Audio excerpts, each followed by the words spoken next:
নমস্কাৰ বন্ধুসকল, মই হেমন্তই মোৰ ইউটিউব চেনেল আশালৈ আপোনালোকক স্বাগতম জনাইছোঁ। মই বৰ্তমান উপস্থিত আছোঁ বৰপথাৰ শংকৰদেৱ শিশু নিকেতনত। আপোনালোকক মই আজি নিকেতনখনৰ বিষয়ে কিছু শৈক্ষিক দিশৰ বিষয়ে কিছু কথা অৱগত কৰিবৰ বাবে চেষ্টা কৰিম।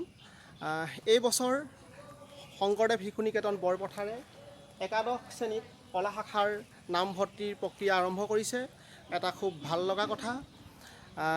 এই বিষয়ে মই তেওঁলোকে কি ধৰণে অনুষ্ঠানটোত এই কলা শাখা আৰম্ভ কৰিবলৈ লৈছে, তাৰ কাৰণে শ্ৰেণীকোঠা কেনেধৰণে নিৰ্মাণ কৰিছে, এই ধৰণৰ কিছু কথা জানিবৰ বাবে মই বিদ্যালয়ৰ প্ৰধান আচাৰ্য শচীন মেছ ডাঙৰীয়াৰ পৰা জানিবলৈ চেষ্টা কৰিম আৰু লগতে নিকেতনখনৰ বাহিৰৰ যি পৰিৱেশ, সেই পৰিৱেশ আপোনালোকক দেখাবলৈ চেষ্টা কৰিম।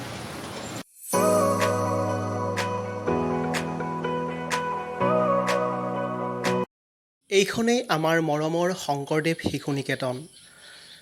খুব সুন্দৰকৈ শ্ৰেণীকক্ষসমূহ তেওঁলোকে সজাই পৰাই তুলিছে। বাহিৰত এটা সুন্দৰ প্ৰাকৃতিক পৰিৱেশ গঢ়ি তুলিছে।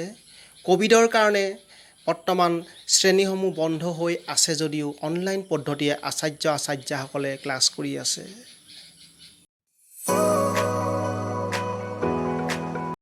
নিকেতনখনৰ প্ৰধান আচাৰ্য শচীন মেছ ডাঙৰীয়াৰ পৰা নিকেতনখনৰ বৰ্তমানৰ শিক্ষা ব্যৱস্থা আৰু ভৱিষ্যত পৰিকল্পনাৰ বিষয়ে কিছু কথা জানো আহক।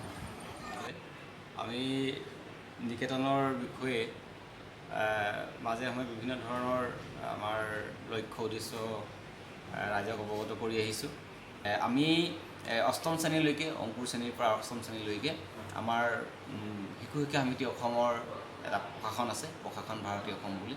তাৰ যিবিলাক পাঠ্যপুথি তেওঁলোকে সেই প্ৰস্তুত কৰিছে আৰু সেই পাঠ্যপুথি আধাৰত আৰু সেই পাঠ্যক্ৰমৰ আধাৰতে আমাৰ নিকেতনসমূহে পাঠদান আমি কৰোঁ। নৱম দশম শ্ৰেণীত আমি যি সেৱাৰ যি চিলেবাছ আমি ফ'ল' কৰোঁ আৰু সকলো ইয়াৰ নীতি নিৰ্দেশনা আমি সেৱাৰ গাইডলাইন মতে হয়।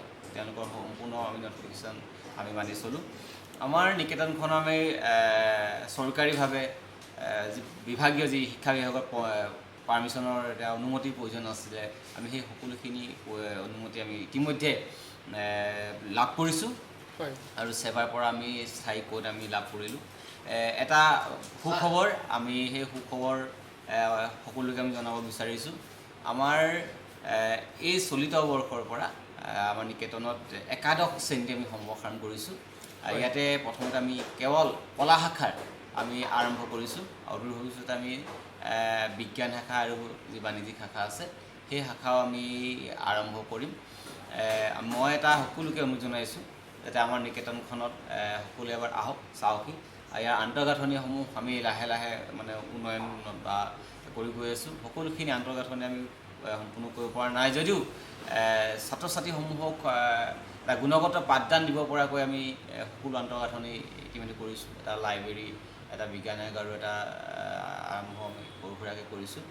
অদূৰ ভৱিষ্যতে আমি আন্তঃৰাষ্ট্ৰীয় যি মানদণ্ডৰ শিক্ষা আমি ইয়াতে প্ৰদান কৰিবৰ কাৰণে আমি এটা মানে চেষ্টা আমি অব্যাহত ৰাখিছোঁ, যাতে আমাৰ এই বৰপথাৰ অঞ্চলৰ পিছপৰা ছাত্ৰ ছাত্ৰীসকলক আমি গুণগত শিক্ষা দান কৰি আমি যাতে এটা আন্তঃৰাষ্ট্ৰীয় পৰ্যায়ৰ এটা মানে লৈকে আমি তেখেতসকলক লৈ যাব পাৰোঁ শিক্ষা গ্ৰহণৰ ক্ষেত্ৰত। এইখিনিকে আজি ক'লোঁ আৰু পুনৰ মই সকলোকে ধন্যবাদ জ্ঞাপন কৰিছোঁ।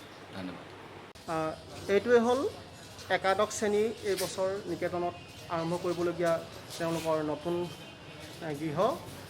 ইতিমধ্যে অপেনিং কৰা হোৱা নাই, বৰ্তমান কিছু কাম বাকী আছে। তেওঁলোকে পূৰ্ণগতিত নিৰ্মাণৰ কামত লাগি আছে। মই এতিয়া ওপৰলৈ উঠি যাম।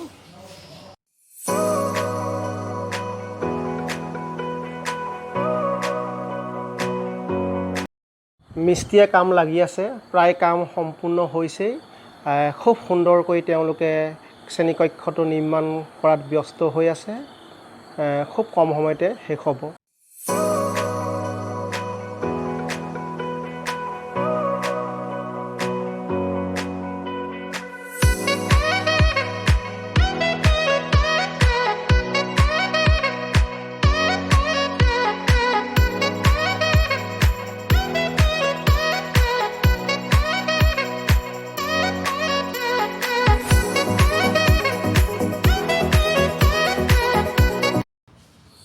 সুন্দৰকৈ এইটোৱেই একাদশ আৰু দ্বাদশ শ্ৰেণীৰ বাবে নিৰ্মাণ কৰা গৃহ।